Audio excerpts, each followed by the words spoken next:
Hi, Corey. Good morning. How's it going? It's going well. How's everything with you? Very well. Very well. Good. Enjoying your July? Yeah, it's pretty busy, but Yeah. yeah, Hopefully busy with a good mix of fun and work. it will be after this weekend. Oh, good. Hi, Dr. Gestat. Hi everybody. Thanks for joining. Oh, and Andy's on. Yay.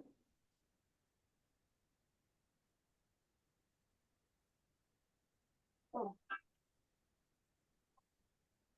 Hi, everyone.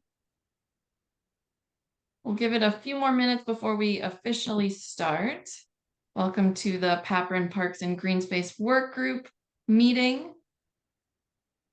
And if you'd like to put your name, your affiliation, and any special interests in the chat, please do so. And you can also add anything fun that you did in July that you want to share with the group. Taking advantage of summer, maybe something outdoors, physical activity.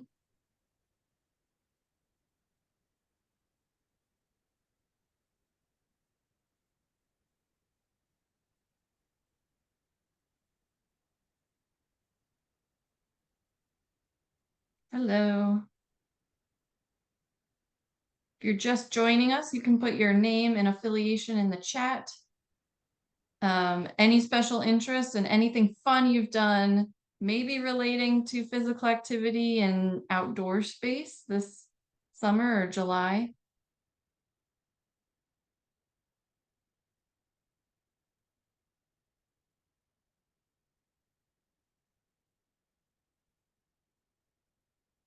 Beautiful. Love the beach. Dog park.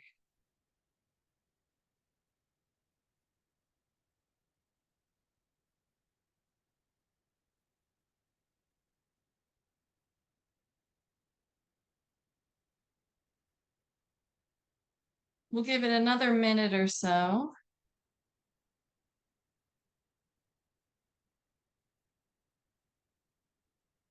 Fly fish. That sounds fun, Andy. It is fun. Good New Mexico representation here.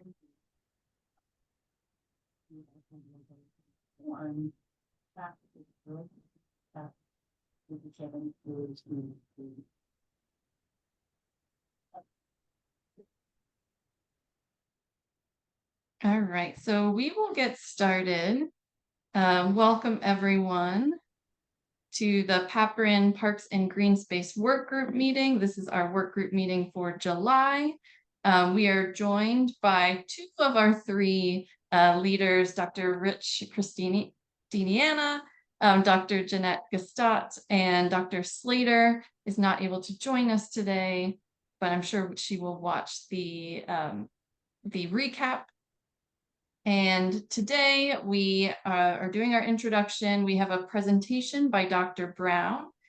She is going to talk to us about assessing the built environment programs and policies that support physical activity opportunities in the rural Deep South. Then we'll move on to our Q&A, and then we'll talk about what's coming up through the rest of the summer for presentations and into the fall. And then we'll finish off with feedback and anything that this group wants to share with the larger group. So with that, I will introduce Dr. Brown. Dr. Nashira Brown recently completed her NCI T32 postdoctoral fellowship at Moffitt Cancer Center in the Department of Health Outcomes and Behaviors under the mentorship of Drs. Tiffany Carson and Marilyn Stern. She holds a master's degree in exercise physiology and a PhD in behavioral and health behavior from the University of Alabama, Birmingham. Throughout her pre-doctoral and postdoctoral training, she focused on gaining a nuanced understanding of physical activity-related needs, such as social support, barriers, including those related to the built environment, and preferences, such as program delivery and type of underserved and vulnerable populations, including rural adults and adult cancer survivors. She is now preparing to join the University of Alabama at Birmingham, her alma mater, as an assistant professor on August 1st, and plans to expand her research program addressing cancer disparities among underserved and marginalized populations. And with that, I will pass it over to Dr. Brown to start her presentation. Thank you, Emily, for the introduction. Thank you all for having me today. And bear with me while I share my screen, please. Oh no. Uh-oh, it's giving me issues. Hold on one second.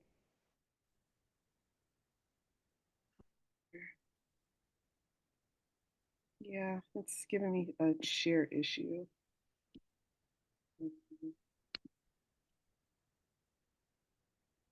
Uh-oh.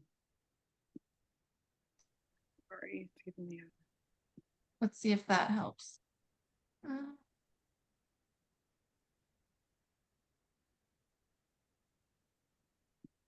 share. No.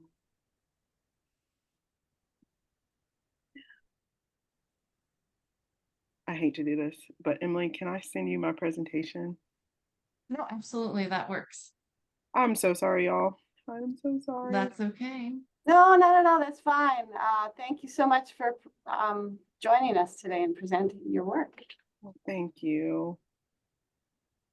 We're excited to have recent graduates, new faculty members, new people in the field come join us and talk about what needs to be talked about.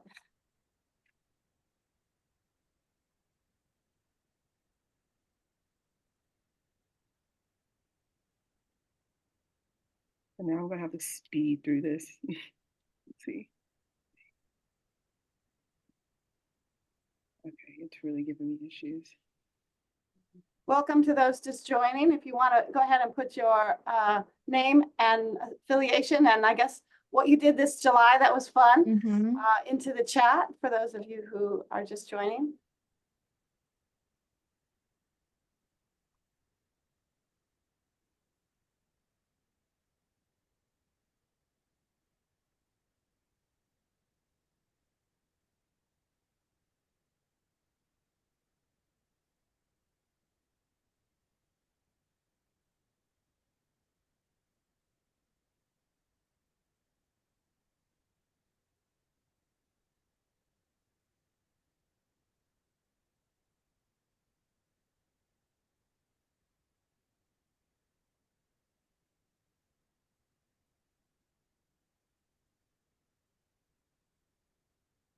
All right, Emily, I sent you an email with it in there. Are you able to open it? Yes. I'm so sorry, y'all. I did not anticipate this happening. It is okay. I'm just pulling it up here.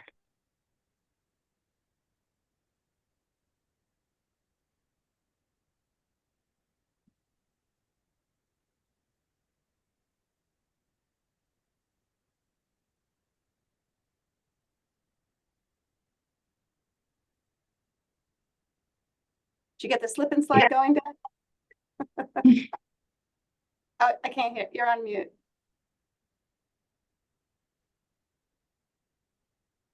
We had some makeshift ones, so we bought her a little play thing in the backyard with a big slide. So we put a splash pad at the bottom, and then I had a water pump through a water hose, take the water to the top of the slide so she could come down. I mean, it was all kinds of different things all summer. We had about 4 weeks of nothing but 90, 95, 98 degree temperature. It was terrible, but finally it's over. Sure, she enjoyed the splashing. I'm sorry, go ahead, Nashira. Thank you so much, Emily, for doing this. I apologize again for this, you all. So this presentation will be focused on the paper that we published a few years ago titled Assessing the Built Environment, Programs and Policies that Support Physical Activity Opportunities in the Rural Deep South. Next, please. Next. Okay, so in the Deep South, the rates of physical inactivity remains the highest across the US.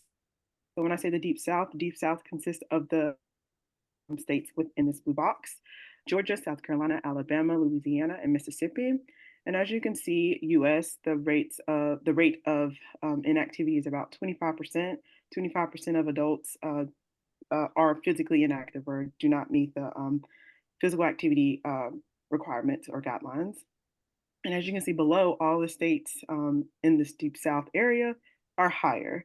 As you can see, it ranges from 27 up to 33% of adults that are physically inactive. Next, please. So there are rural, when you look more into the Deep South, when you compare rural and urban, there are rural and urban. So about 20% of adults in rural areas meet physical activity guidelines compared to 5% in urban areas. So it's a little bit less in that in the rural area. Next, please.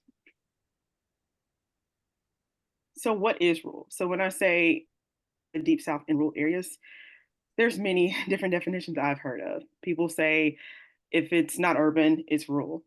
But for this presentation, we consider rural to be open countryside areas with less than 2,500 residents. And I put this picture here because what we saw as we went through these rural counties that I'll talk about in a minute. It's just open, just a road. You have farm animals, just the open countryside, really nothing. And just open. It's just open and it's beautiful. But I just want to put this picture to kind of give you an idea of what rural looks like as you pass through. Next, please. So this built environment assessment is a part of an ongoing R01 study called the DIAL study. And DIAL stands for Deep South Interactive Response System Supported Active Lifestyle Study. And this study is being conducted among 240 adult 6 rural counties in Alabama. So this study is IBR system, where it consists of an IBR system where the system calls the participants to give them ideas of how to be active despite the barriers that they have in rural communities. And the participants can also call the IBR system to report anything like, today I did this many steps, I did this many minutes of physical activity, but the system also calls them. So it's a bi-directional system and it's awesome. These things were so smart. But so yeah, this built environment assessment was a part of this R01 that's still going on and it's coming to an end very soon. Next, please, Emily. So the built environment assessment is just an overview of what we looked into. So again, the DIAL study is in underactive adults. So we wanted to see what the communities had before telling them where they can engage in activity. So these are some of the things that we looked into.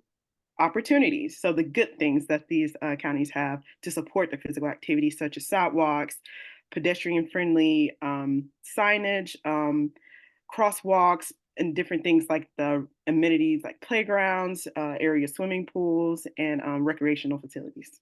Next. So this study as a whole took place in these 6 counties: Greene, Hill, Dallas, Marengo, Sumter, and Choctaw, which I have a red star on.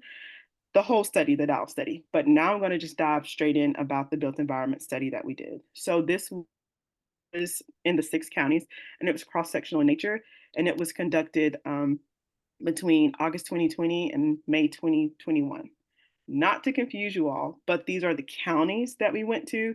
Within these counties are cities, and I will tell you more about the cities that we went to, and it will make more sense once I show you the graphics at the end. Next, Emily. So the instrument that we used is the Rural Active Living Assessment, also called the RALA. Any hands of who've heard of this before? I think somebody's heard of it before. To be honest, before my dissertation, I had never heard of it. So this was very new to me back in 2019, actually. And Yeah, and it's awesome, and I'll tell you about it. So comprehensive assessment, and it consists of 3 separate assessments that make up this whole RALA. And it's a town-wide assessment, program and policy assessment, and lastly, the street segment assessment. Next, please.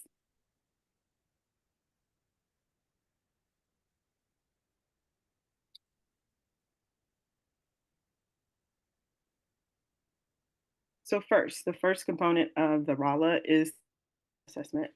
So it consisted of 18 demographic items, and this was asking about like the population within each town, patterns, locations of schools, like elementary, middle, and high, all of those. And um, as for the as for the recreational amenities, those were 15 items.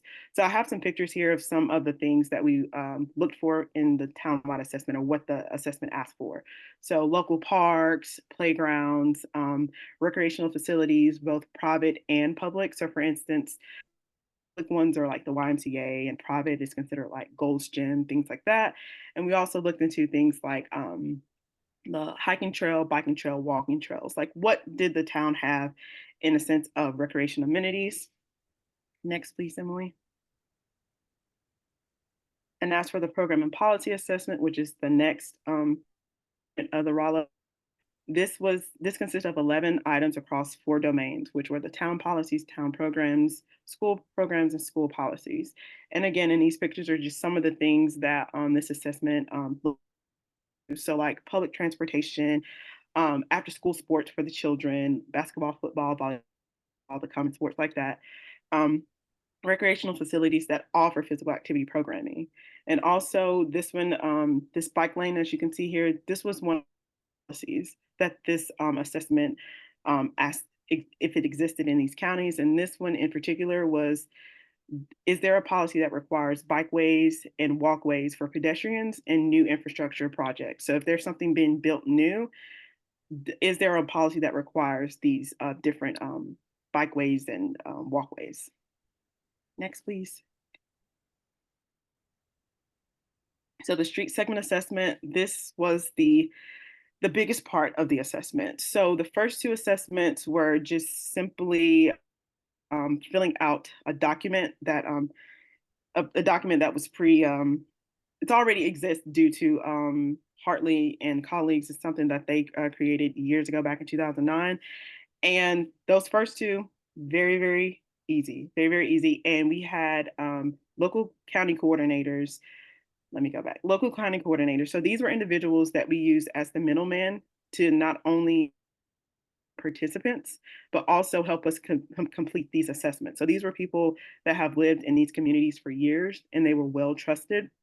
So I just wanted to point that out, that the county coordinators, there was one for each county, and they filled out those first 2 sections, the townwide assessment and the program and policy assessment. So they did that on their own with the help of other city officials. So they would like call them, hey, is this program still open? They use websites, things like that. Just wanted to make that clear. So as for the street segment assessment, again, this was the most intense part of this assessment. It was only 25 items, but this consisted of us going into the actual community in a car in the middle of COVID, actual van in the middle of COVID, and we went down 96 different street segments, and I'll talk about that a little more.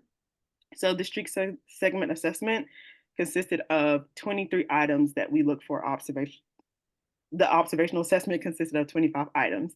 So when we were out in these communities, riding down these segments back and forth, we were looking for things like stop signs, speed bumps, sidewalks. Were the sidewalks on both sides of the street?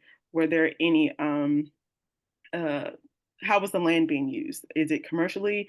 Is it civic? Was it post offices? Was it restaurants? We just needed to know all these different things because this assessment was very in-depth. And also, there were 2 subjective assessment items, and it was just asking, as myself, if it was aesthetically pleasing what I saw, and did I think the segments were walkable. So that part was simply my opinion, and we really didn't factor that in, really. We just really focused on the observational assessment. Next, please, Emily. So the scoring. Again, these assessments, the first two were not as intense, so I'll go ahead and talk about those.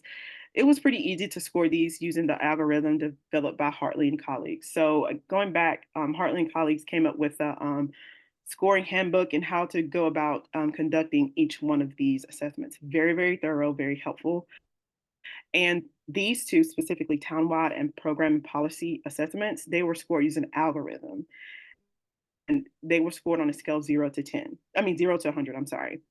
And the higher scores were representative of more opportunity and more physical activity. So these algorithms were, for instance, does your town require new walkways and bike when a new infrastructure is built? Yes, you get points. 0, you get no points. And the higher the points, just wanted to throw that out there. And also, this was broken down to domains. So the town was broken down into school location, trails, parks, playgrounds, water activities, and recreational amenities. And you'll see soon how we broke that down and scored them based off this algorithm. And also for the program and policy domains, broken down into town policies, town programs, school policies, and school programs. Next, please.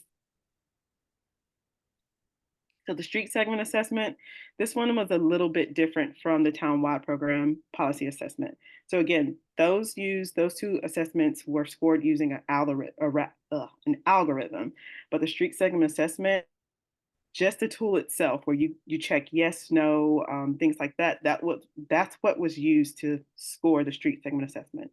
In a sense, it was not scored; it was descriptive in nature. So that's how we reported our findings, and you'll see that at the end of this presentation. And this assessment was broken down in domains again: towns, how the land was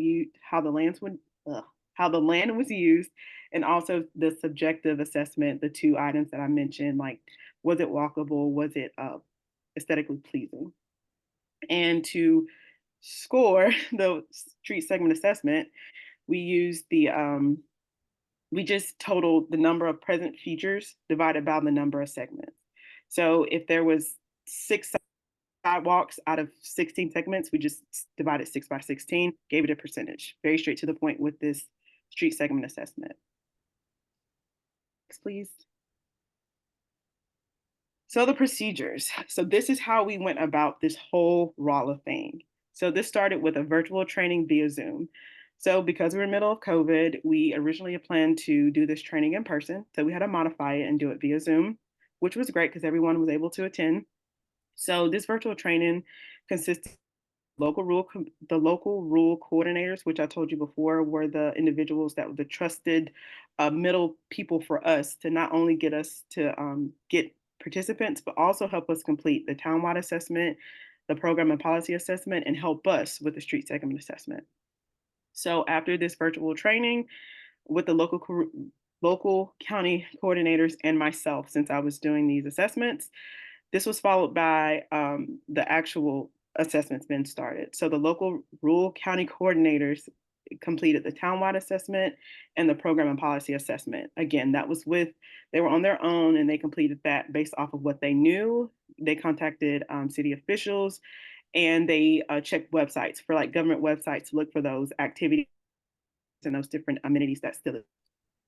So following that on their own, we at UAB, we did some work for the street segment assessment, and that started with ground truthing.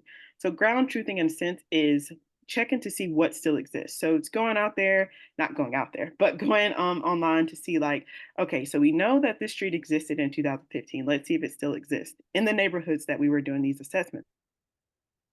So that consisted of us mapping out where we're going to go, and we wanted this assessment to be representative of where our participants live. So we wanted to know what was there so we can tell them, where they can engage in activity. So once we got into the street segment assessment, after we mapped out all of these segments, 96 of them, we went in community with one rule coordinator. So for every county, there was one coordinator. So when I went out to Hell County, I went one coordinator and I went through those segments and on for the other 5. So I did this over a lengthy time and it took a lot of work. What next, Emily? So results. Next. So this right here, we decided to do demographics for this paper, even though Rolla does not ask anything about resident demographics. For our paper, we wanted the readers to know who lived in the counties that we went into, what they had to support physical activity. So overall, most of the people that lived in these areas, Hill, Greene, Marengo, Choctaw, Dallas, and Sumter County, were between the ages of 18 and 64. We're not the littles and they weren't the older adults. And also this was predominantly a Black African-American counties throughout. And most were high school graduates or higher. And I want to point out that the prevalence of individuals with a disability over the age of 65 and persons without health insurance over the age of less than the age of 65 were totally different from in comparison to the United States. So those with the disability, it was almost sometimes double compared to the United States with people under the age of 65.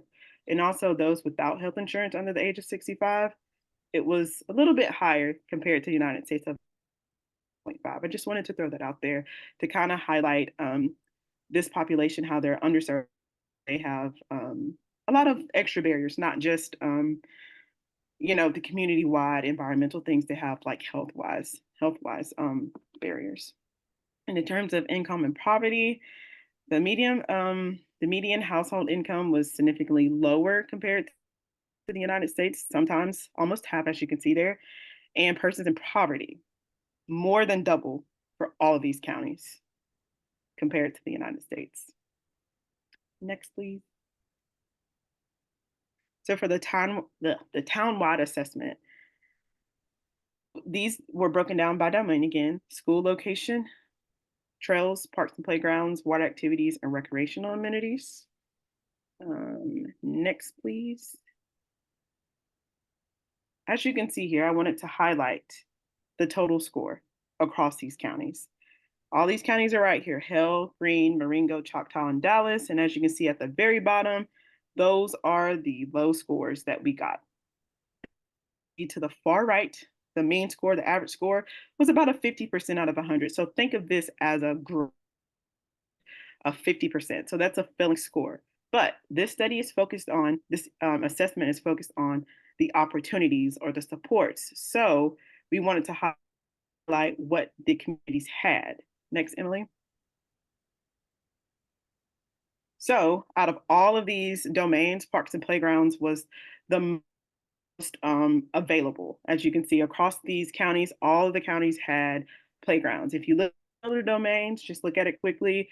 There were some counties that didn't have like trails, like the county that didn't have a trail, and water activities was pretty much non-existent. But again, we wanted to highlight what the county had. So we wanted to highlight that parks and playgrounds were the most existent amenity. Next, please. Okay, program and policy. So these domains, again, were the town policies, the programs, the school policies and programs. And next. Again, look at that score. We have about a 25% out of 100. And across the board, you see all of the scores. And right here, unfortunately, there was not much that we could really highlight for these communities. And I'll tell you at the very end, and I'll show you that we were not able to highlight anything. This was something that we just really talked to or discussed in the discussion section.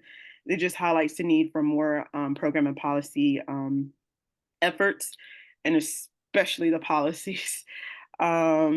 And the school programs, something I wanted to highlight, because this was done in the midst of COVID, school programs non-existent during that time, and we also put that as a limitation. So before COVID, some of the activities were existent, but during the time of our assessment, school programs looked as if they were canceled. But for Sumter County, they had a few still going on. Next, please.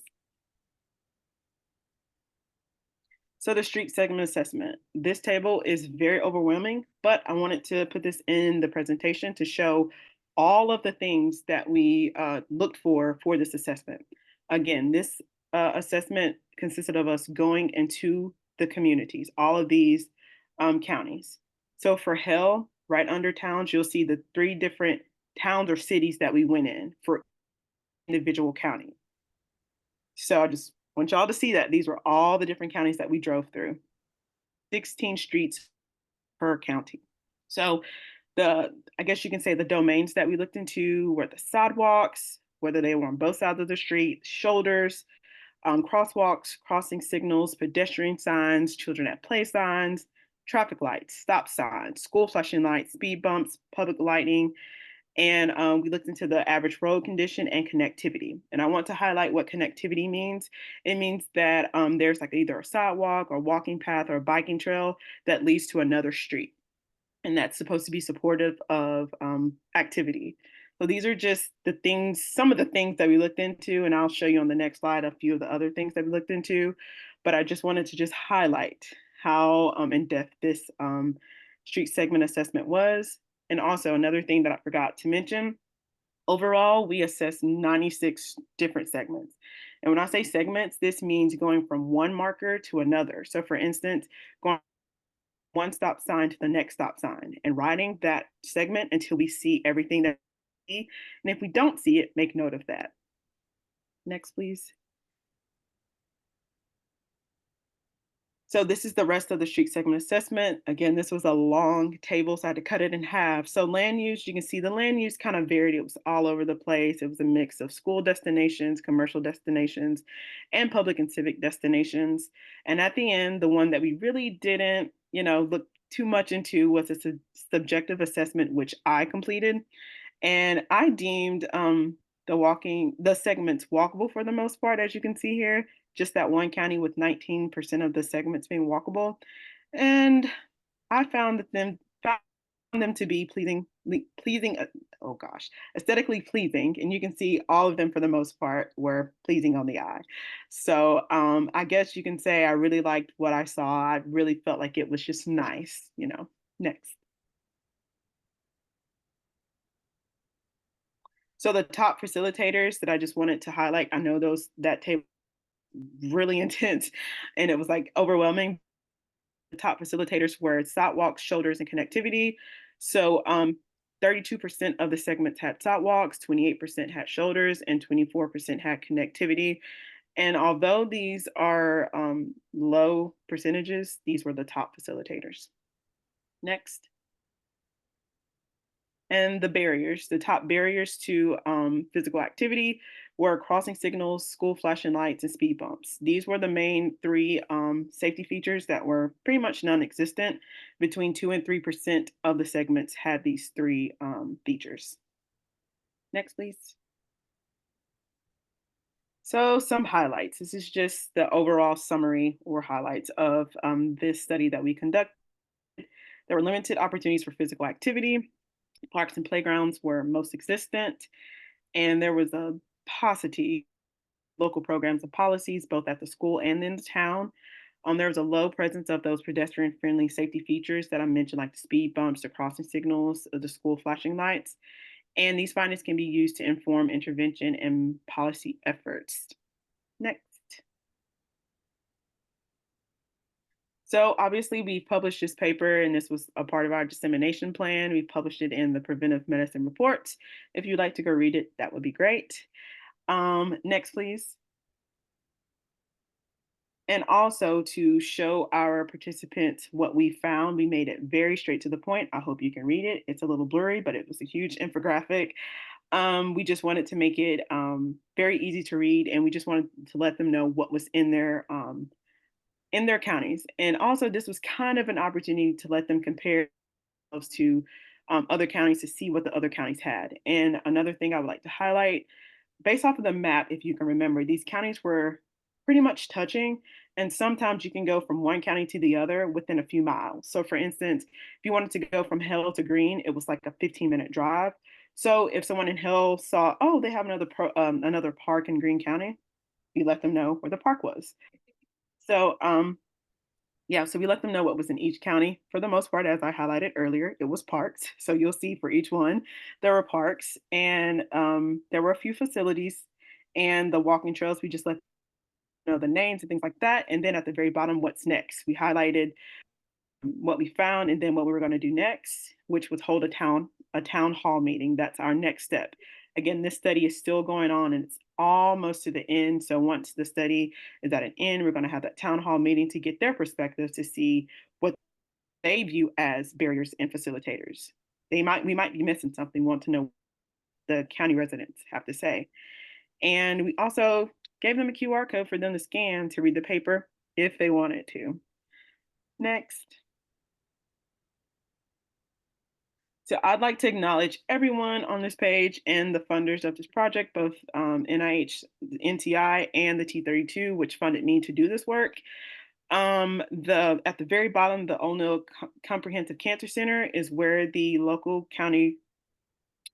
rural county coordinators, it's a tongue twister, that's who helped us. They work with the cancer center, and those are the individuals that work in the trusted individuals that we relied on for recruitment for the study and to help us complete these assessments. And the rest of those are just those are individuals that work very closely on this project. Next. Want to say thank you for having me, and also Emily, thank you for going through my slides. I truly appreciate it. I apologize for the technological problem, and I will try to fix that. No worries. Next slide. And this is my contact information. If you want to contact me for any questions, if you have any thoughts or any interesting projects, just let me know.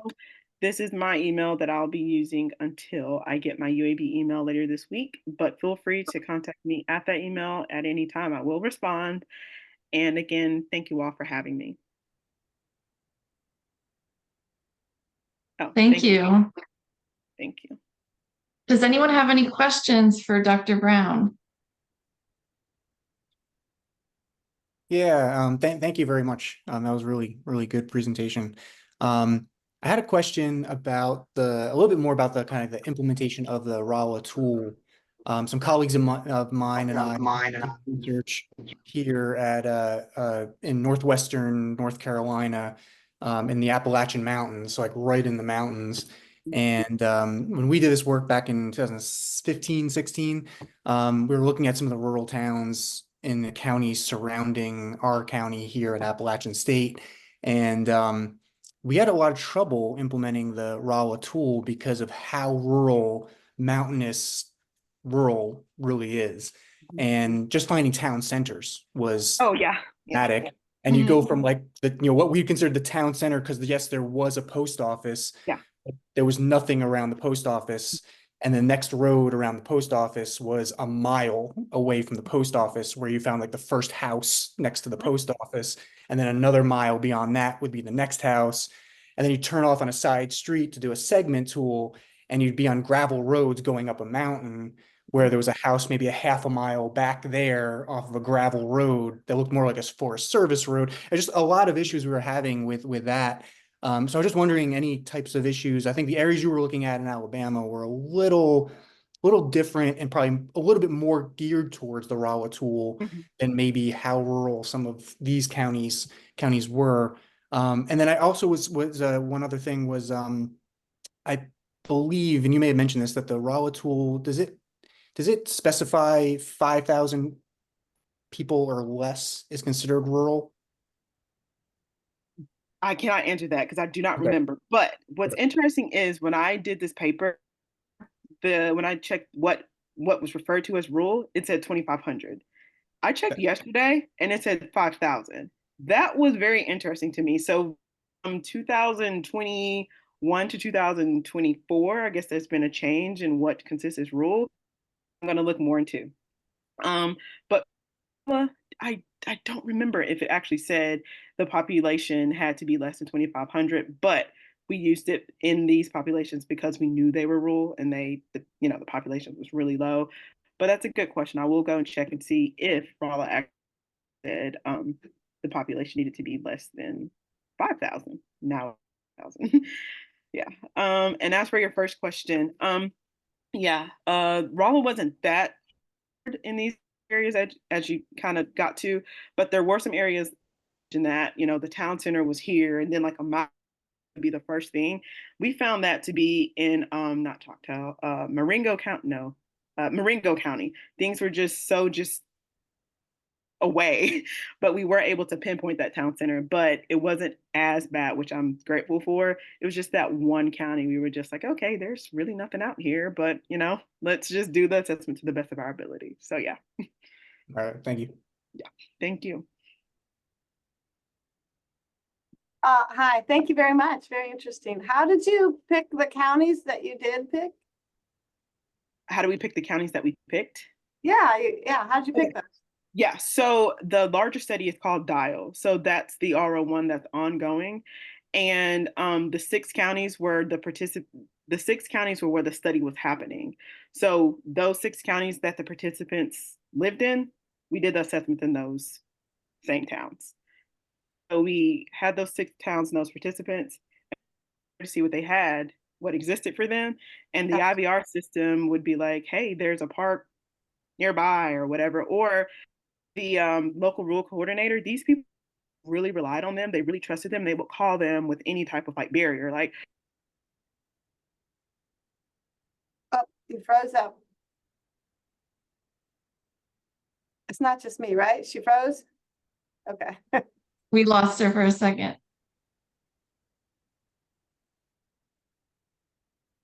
Played the middleman to tell them where they can go, if that makes sense. Okay, thank you. Doug, I see your hand.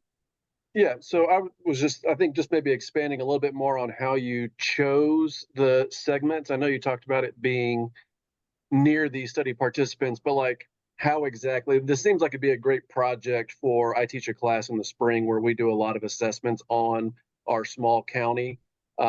It's a rural county, but we kind of have this micropolitan center in Athens, Tennessee, which has about 13-ish thousand people, but literally surrounding that, it's like your picture that you showed of cows and farmland. And so I'd be curious to hear a little bit more about how you chose the segments surrounding those participants. Good question. That's something that I went way over because it's complex. Okay, but not so complex. So there's different types of segments. So for instance, there's a thoroughfare. So a thoroughfare is like the street or the segment that you would consider to be the entryway into a county. So we would choose one of each type of segment. So thoroughfare, we would find the thoroughfare for that city. We would look on a map and be like, okay, this is entry to that city. This goes from this county to this county. Okay, that's a thoroughfare. So that's one of the segments. And then an isolated school zone, that was one of the segments. So we would find a school and be like, okay, here's that segment. Like the town center, that was a segment. So as the other person asked the question, I forgot the name, but where the post office was, we did that segment. And then there was another segment, neighborhood. So we would find a neighborhood that many participants would live in based off of the local rural county coordinators. And we will find the neighborhood and we do that segment. So it's 4 different types of segments, and that's how we chose those segments. Mm-hmm. And so those cities, and this is my last quick question, those towns that you went to within each county, those were all less than 2,500 people? Yes, all of them, okay. Yes. Okay. And it was some that literally maybe 500 people lived in. Again, the person that just asked the question, we would be like, okay, where do people live? House here, go down, maybe see another house. Yeah. So yeah, they were less than 2,500. Okay, awesome. Thank you. Thank you. Hey, Dr. Brown, great job and congrats on your position. Thank you. I have 2 questions. One is around you assessed the parks, playgrounds, recreational activities. It kind of sounds like it was a count. Maybe it's a future idea or future direction, but I was also curious if you got any sense of the quality of those amenities. Oh, we did. So that's something I did not cover in this because Raleigh is very complex. I could probably talk about it for 3 hours, but I gave a really rough overview. But yes, that's something that the Raleigh does assess assesses. It'll say, for instance, park and play. It'll say, is it a clear designation? Is it marked? What's the quality? Is it good? Is it poor? It did. But for this, I did not go into that. But I'll say just in general, they had the parks and playgrounds, but the quality was, I would say, it wasn't the best, but it wasn't the worst. It was decent for the kids or the families to engage in some activity out there. Yeah. And my quick follow-up is I agree with Emily that I was so excited to see you disseminate this information back to the community. I'm just curious, what was their reaction? What was their response? Did they talk about that, like how they want to use it? I'm just really curious about how that went. So, so the PI.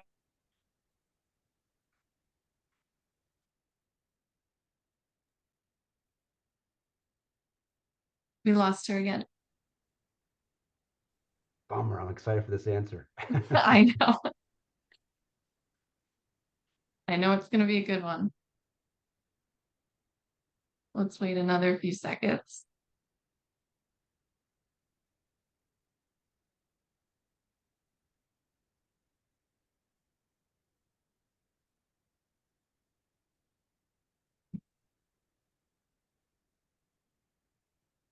Oh no. Hopefully she finds her way back.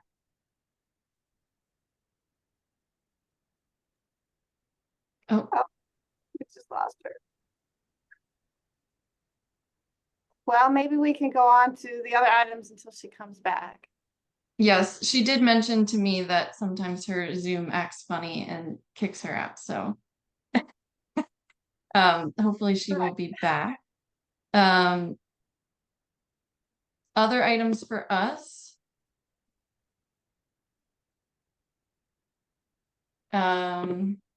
Just a reminder that the PAPREN Grand Rounds is August 28th, and our own Dr. Gestott will be a panelist. Very exciting. Dr. Gestott, is there anything you would like us to know about this celebration? It should be, we're going to be talking about the past 20 years of PAPREN, and there's a long history among all of us, all the panelists. So it should be interesting. So please come. Dr. Brown, you're back. Okay, sorry. Today is the day of technology. I'm just having issues today. Oh, it's all right. Sorry about that. We're looking forward to your answer about the community. The infographic. Yeah. So I was very skeptical. I was like very unsure. I was like, here, just send it to them. They mailed it out, and I called the PI. I was like, hey, how'd it go? She's like, oh, they loved it. It was very easy to read, which was my goal, make it very easy. And the pictures were helpful. And overall, it was a very good response, which I was kind of scared about. But I'm glad that it was perceived very well. And I hope they actually went to go and just at least skim the paper or at least read the abstract. So yeah, it was well perceived. Did you say you had more to do talking with them or to get some feedback from them? I wasn't sure if that's what you meant at the end of your presentation. Oh, the town hall? Yeah.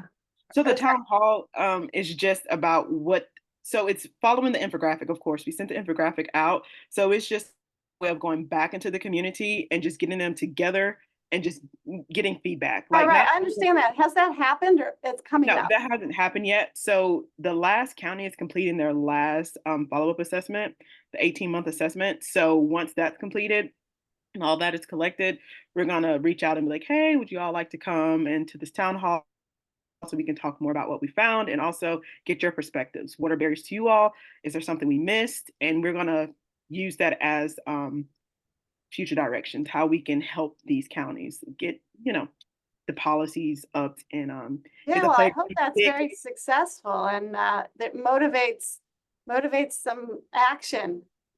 Yes, yes. Dr. Brown, I have a question. Were there any main policies that you and your team maybe are now advocating as a result of this project? It seems like the amenities that were most lacking were safety amenities, so maybe using that, but was there anything specific that you guys are advocating for?